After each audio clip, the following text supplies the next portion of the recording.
Sahaba Kiram, for them, Habibuna sallallahu alayhi wasallam was much more loved than Yaqub alayhi salam loved his son Yusuf alayhi salam. And for believers, for us should be like that. The Sahaba, they cried.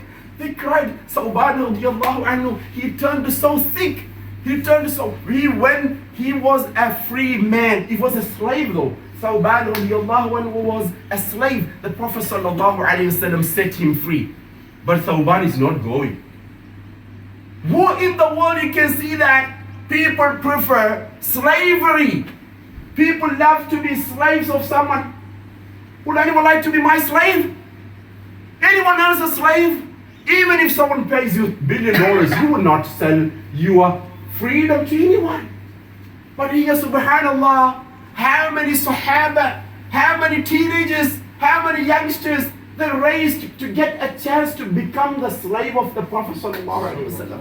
Zayd ibn Harith radiyallahu anhu, Mawla, Safinatu Mawla Rasulullah sallallahu alaihi wasallam, Sawban Mawla Rasulullah sallallahu alaihi wasallam. So and so, all these after being said, because they were given as gifts at that time. The Prophet sallallahu alaihi wasallam's practice was leave them free. It would say, go, you are free. Then they would say, no, Ya Rasulullah, we don't want to go.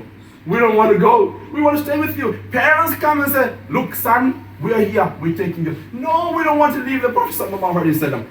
They prefer to be the slaves of the Prophet sallallahu alaihi wasallam. My dear brothers, what made them so sad? That Sawban radiallahu anhu, the Prophet sallallahu alaihi wasallam, when he went on set out on a journey, he asked Sawban to stay in Medina. Sawban didn't like, because he was so worried. How is he going to tolerate the absence of the Prophet sallallahu alaihi wasallam? When the Prophet came, Sawban has gone sick. He is shivering, he got fever and everything.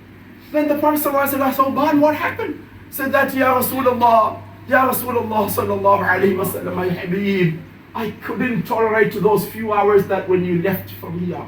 I could not cope with it. Then I started thinking, how am I going to manage? How am I going to survive if I die?